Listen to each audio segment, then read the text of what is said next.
मातेची या चित्ती अवघी बाळक्याची व्याप्ती, देह विसरे आपुला जवळी घेता क्षीण गेला.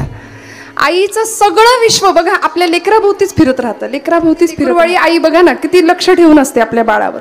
अगदी 1.5-2 वर्षाचं लेकरू असू दे, ते असं चालताना दिसलं ते ठेचकाळतं, धडपडतं, पडतं.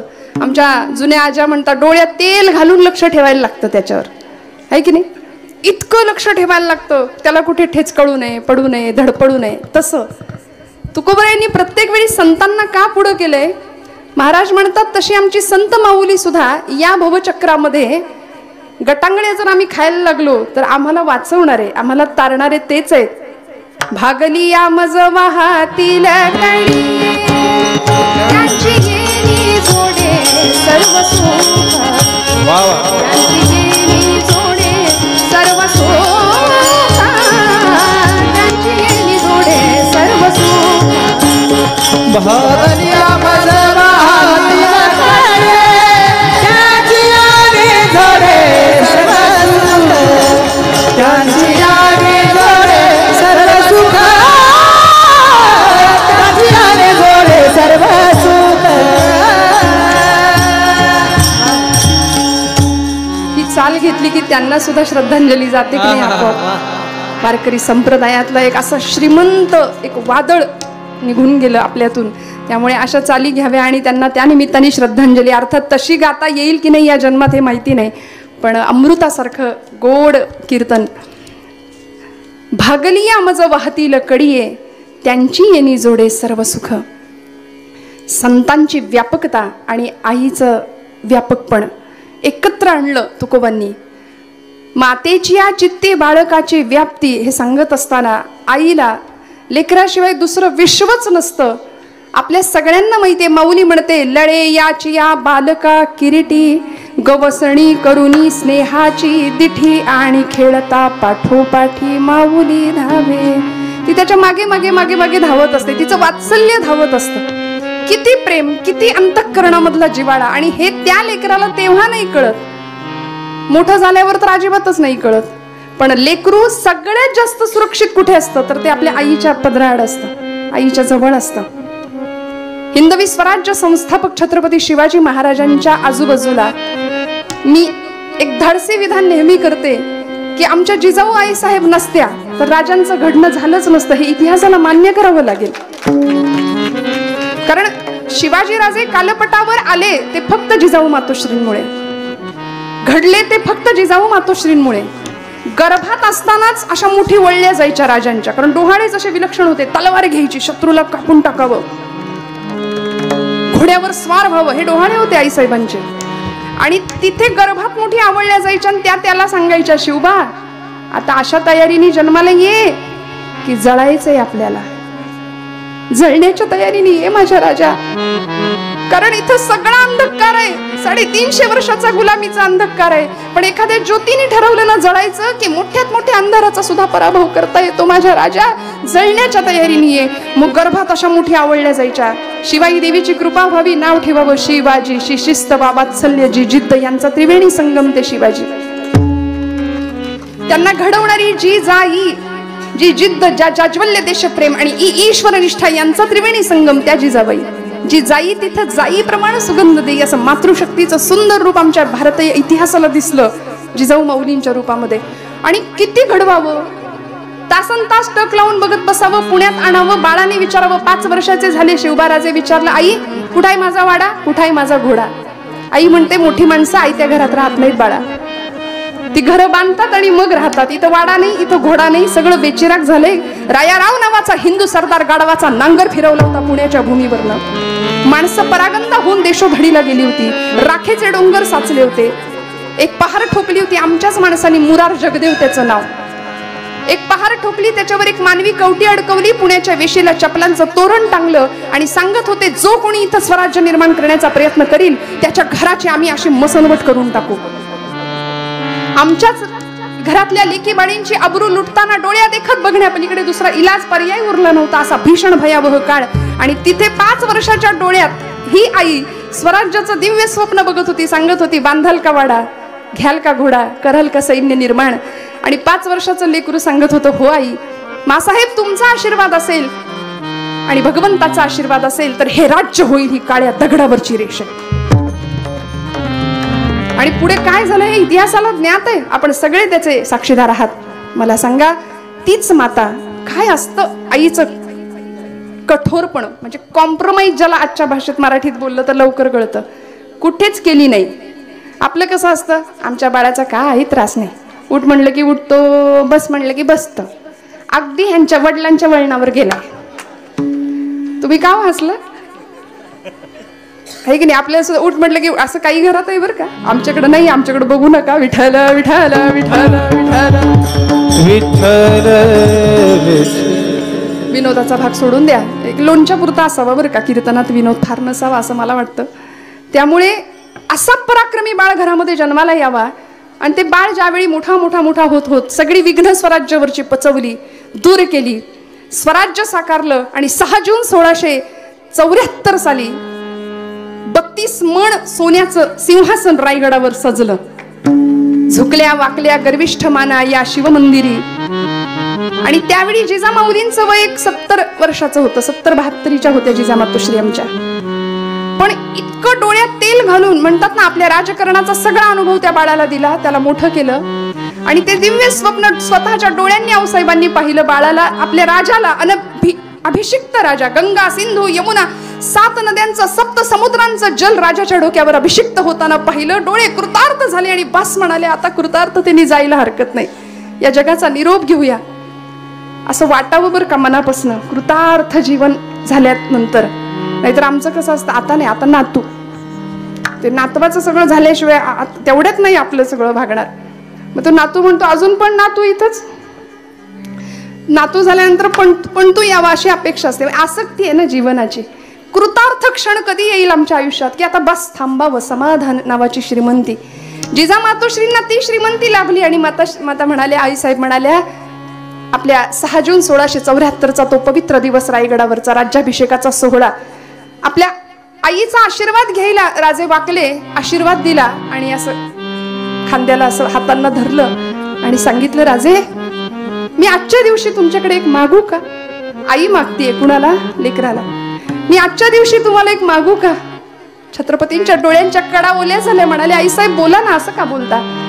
अरे माझी कूस उजवली, जगदंबेला मागितलं, मला असा पुत्र दे जो महाराष्ट्रातल्या न्यायनीतीच्या शृंखला तडातड तोडेल, गुलामगिरीचा अंधकार दूर करेल.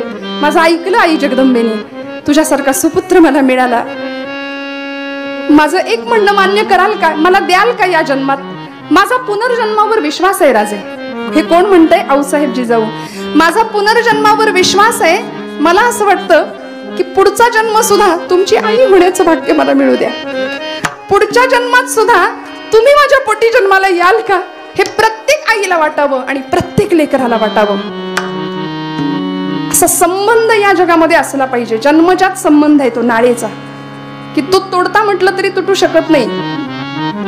आणि अशा संबंधामध्ये सुद्धा आज समाजामध्ये जर दुरावलेली माणसं बघितली तर मला असं वाटतं एवढ्या वर्षांचा सहवास आबांना मिळावा आणि त्यानंतर असं एखादं व्यक्तिमत्व फुलावं की धर्मासाठी, संप्रदायासाठी, नामस्मरणासाठी, अध्यात्मासाठी, समाजासाठी तळमळणारं एक व्यक्तिमत्व ती आई अशी मागे सोडून जाते. त्यावेळी असं वाटतं आणि ते प्रेम आम्ही अनुभवलंय म्हणून मी पुन्हा पुन्हा बोलते. तुम्ही म्हणता की इथे आलंय म्हणून कौतुक करताय की काय, असं तोंड देखलं नाही अजिबात. आम्ही अनुभवलंय. म्हणजे आमच्याबद्दल तर आहे, पण माझी लेक सुद्धा कृष्णाई, म्हणजे तिची सुद्धा इतकी आस्थेने चौकशी आबांनी एवढ्या 5-6 महिन्यात केली आहे की मला आजपर्यंत असा अनुभव कधीच नाही आला. बरं, कीर्तन झाल्यानंतर पोहोचलेत की नाही हे पण कुणाच्या लक्षात नसतं. आम्ही गेलोय की कुठे घाटात गेलो खाली, काही लक्ष नसतं. पण इतकं प्रेम आणि ही श्रीमंती आमची, बरं का, ही श्रीमंती आहे, हे ऐश्वर्य आहे खऱ्या अर्थी.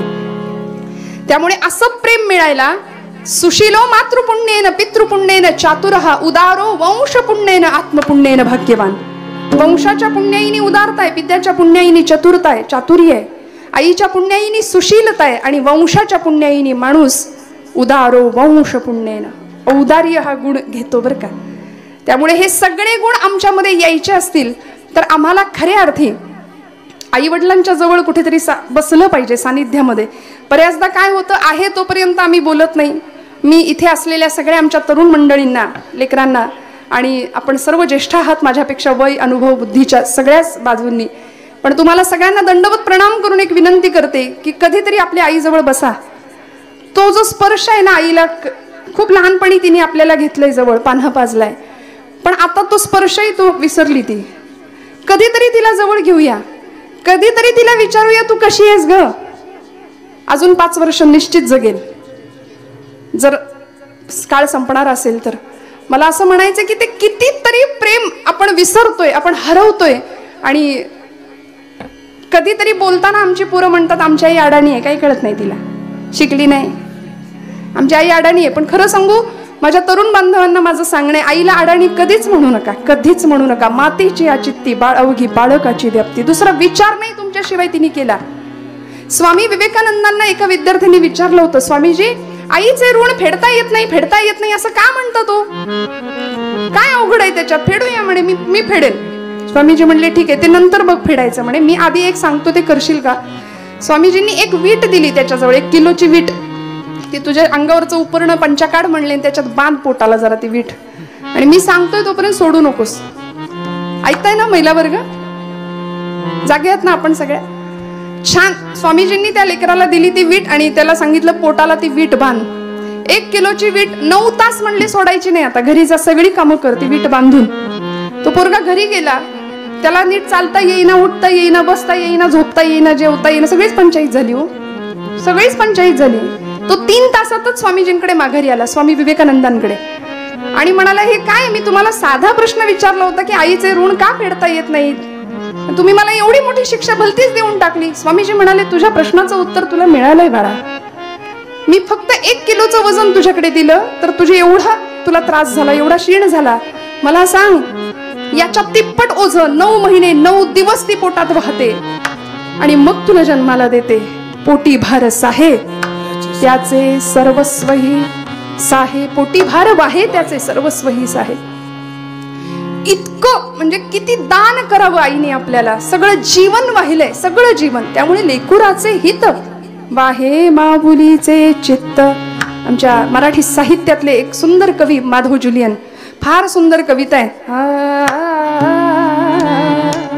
प्रेम स्वरूप आई वात्सल्य सिंधू आई, प्रेम स्वरूप आई वात्सल्य सिंधू आई, प्रेम स्वरूप आई वात्सल्य सिंधू प्रेम स्वरूप आई वात्सल्य स्वरूप आई, प्रेम स्वरूप आई वात्सल्य स्वरूप आई, प्रेम स्वरूप आई वात्सल्य सिंधू आई, प्रेम स्वरूप आई वात्सल्य सिंधू आई, प्रेम स्वरूप आई वात्सल्य सिंधू आई, प्रेम स्वरूप आई वात्सल्य सिंधू आई. बोलावू मी तुला मी कोणत्या पायी, प्रेम स्वरूप आई वात्सल्य सिंधू आई, प्रेम स्वरूप आई वात्सल्य सिंधू आई, प्रेम स्वरूप आई वात्सल्य स्वरूप आई, प्रेम स्वरूप आई वात्सल्य स्वरूप आई. खोटी ठरवून देवा ही आस एक मोठी, आई पुन्हा जन्म घे आणि पुन्हा तुझ्याच पोटी मला जन्माला यायला मिळू दे. मला असं वाटतं ही भावना, ज्याला आई नाहीये ना, आज आबांना विचारूया, त्यांच्या कुटुंबियांना विचारूया काय भावना असेल. ज्याला आई नाही त्याला ही भावना जास्त कळते. आई नसल्याचं दुःख, पोरकेपणाचं छत्रच निघून जातो. आपलं म्हणणारं आणि आपल्यासाठी तिळ तिळ झिजणारं, फक्त आपलीच काळजी करणारं असं एक व्यक्तिमत्व काळाच्या पडद्याआड निघून जातं आणि तेव्हा मग डोळे उघडतात खाडकन. आहे तोपर्यंत विचारलं नाही, कधी तिची विचारपूस केली नाही. 500 किलोमीटरवरच्या एखाद्या मित्राला गुड मॉर्निंगचा रिप्लाय द्यायला किती जीवाची उलघाल. उठले उठले पहिलं ते जवळ असलेल्या आईला तू कशी आहेस विचारलं नाही, दिवसभर तिच्याकडे पाहिलं नाही, तिचा चेहराही न पाहणारी कार्टी घराघरात आहेत आज. आईला आई म्हणायचं नाही. काय गोडवा आहे त्या शब्दामध्ये. आमच्या बहिणाबाईंचं पुन्हा एकदा खानदेशातल्या आमच्या कवयित्री त्या म्हणाल्या की माय म्हणता म्हणता भटा लागी भट भिडे. माय किती गोड शब्द आहे माय. बघा तुम्ही, ओष्ठ व्यंजन, दंत व्यंजन, तांज व्यंजन, मराठी साहित्यात व्याकरणातले हे सगळे नियम आहेत. प फ ब भ म हे ओष्ठ व्यंजन आहेत, त थ द ध न दंत व्यंजन आहेत, तर ते म ओष्ठ व्यंजन आहे. माय म्हणता म्हणता वटा लागी वट भिडे, आत्या म्हणता म्हणता केवढं अंतर वो पडे. आत्या. दादा म्हणता म्हणता दाता माझी जिभ धडे, आणि काका म्हणता म्हणता कशी मांग मांग दडे. जीजी म्हणता म्हणता मिळे जिभले निवारा, आणि सासू म्हणता म्हणता गेला तोंडातून वारा. विठ्ठल विठ्ठल विठ्ठल. त्यामुळे तुमच्या माझ्याकरता हे बहिणाबाईंचं आहे, माझं नाहीये बरं. तुम्ही म्हणाल का बरं असं. त्यामुळे तुमच्या माझ्याकरता स्वतःचं देहभान, आज मेडिकल सायन्स एवढं पुढे गेलंय, बाळंतपणाच्या वेदना सहन करतेच. कितीतरी हाडं शरीरातली फ्रॅक्चर व्हावीत 20 पेक्षा जास्त, तेव्हा तेवढ्या जितक्या वेदना तेव्हा होतात ना, तेवढ्या वेदना त्या एका क्षणाला होतात. त्याही पुढे जाऊन सांगते, आज मेडिकल सायन्स पुढे गेले, आपल्या बाळाच्या जन्माकरता वीतभर पोट फाडून घ्यायला सुद्धा जी तयार असते ती आई आहे. अभंगाचं दुसरं चरण आम्हाला तुकोबराय सांगतात. देह विसरे आपुला, देह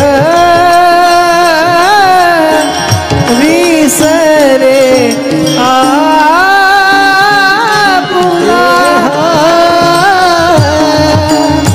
विसरे आपुला, देहा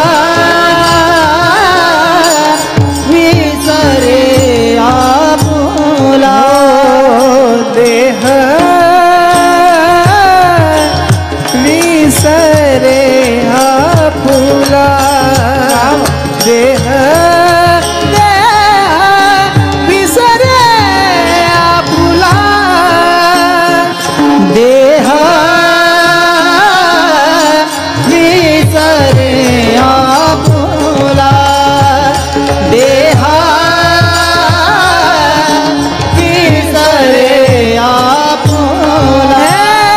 जवळ घेता सीन गेला, जवळी जवळी जवळी घेता सीन गेला, देह विसरे आपुला, देह विसरे आपुला, जवळी घेता सीन गेला, जवळी घेता सीन गेला, देह विसरी आपुला,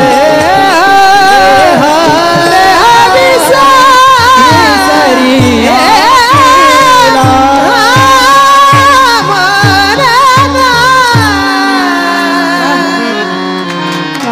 देह विसरे आपुला, जवळी घेता क्षीण गेला.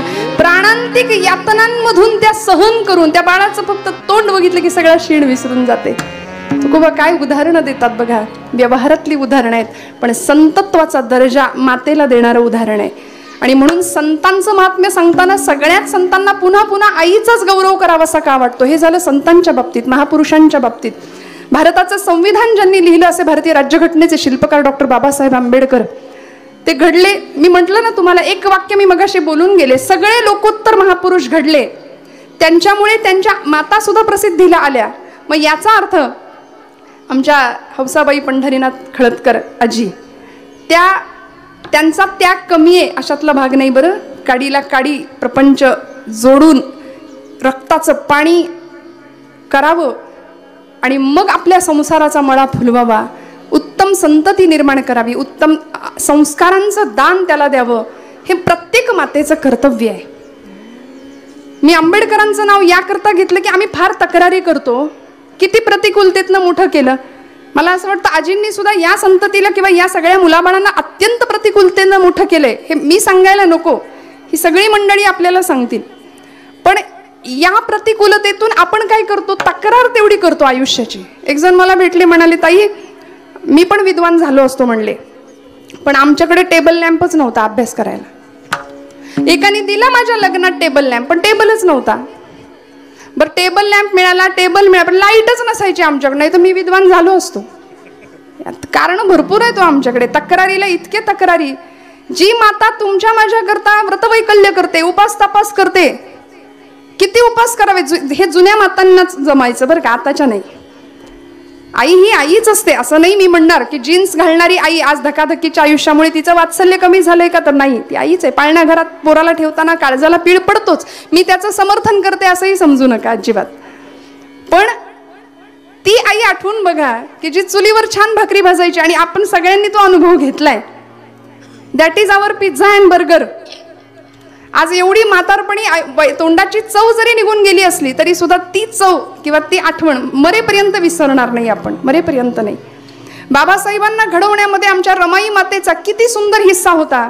अशी स्वाभिमानी कणखर बाई होती रमाई. आईसाहेबांनी, बाबासाहेबांच्या आई बरं का, माहेरी प्रचंड श्रीमंती होती त्यांच्या, आणि इकडे दारिद्र्य, 18-20 दारिद्र्य. त्या माहेरी गेल्या ना की त्यांना थोडासा हिणवण्याचं अनुभव यायचे, त्यांना वाईट वाटायचं, पण त्या स्वाभिमानी होत्या. त्यांनी माहेरी एकदाच सांगून टाकलं, जोपर्यंत माझ्या सासरच्या अंगणामध्ये नोटांचं वाळवण घातलेलं बघणार नाही तुम्ही, तोपर्यंत तुमची पायरी नाही चढणार. प्रचंड स्वाभिमान, करारी होत्या रमाई. लोक कपडे जसे अंगणात वाळत घालतात ना, तशा माझ्या अंगणात नोटा वाळत घातलेल्या दिसतील तेव्हा. आणि त्यातून मग आंबेडकर घडले, भारताचे राज्यघटनाकार, शिल्पकार तयार होतात. कधीतरी आपल्या लेकरांना मी हात जोडून इथे असलेल्या प्रत्येकाला सांगेन, एक बाजारात जाऊन एखादं पुस्तक विकत आणायला आजच्या निमित्ताने श्यामची आई पुस्तक प्रत्येकाने घ्या, जर जमलंच तर आपल्याला. ते गेलं सगळं, काळ जमा झालं, आबा कुणी घ्यायला तयार नाही हातात. आता घरामध्ये इतकं भरलंय सामान, फर्निचर भरलंय, टीव्ही आहे, LED आहे, सगळं आहे. माणसांना बसायला जागा नाही, एवढं भरलंय, पण 50 रुपयाचं पुस्तक नाहीये खिशात जवळ. कधीतरी घ्या. की त्या साने गुरुजींनी, पांडुरंग सदाशिव साने, लहानपणी आपल्या आईचा उद्घोष त्या पुस्तकात करतात. ते म्हणतात की मी आंघोळ करून असा बाहेर यायचो, बाहेर आल्यानंतर माझ्या पायाला माती लागेल म्हणून मी माझ्या आईला म्हटलं होतं, आई तुझा ओचा पसर, तुझा पदर पसर, मला पाय ठेवायचे, माझ्या पायाला माती लागेल.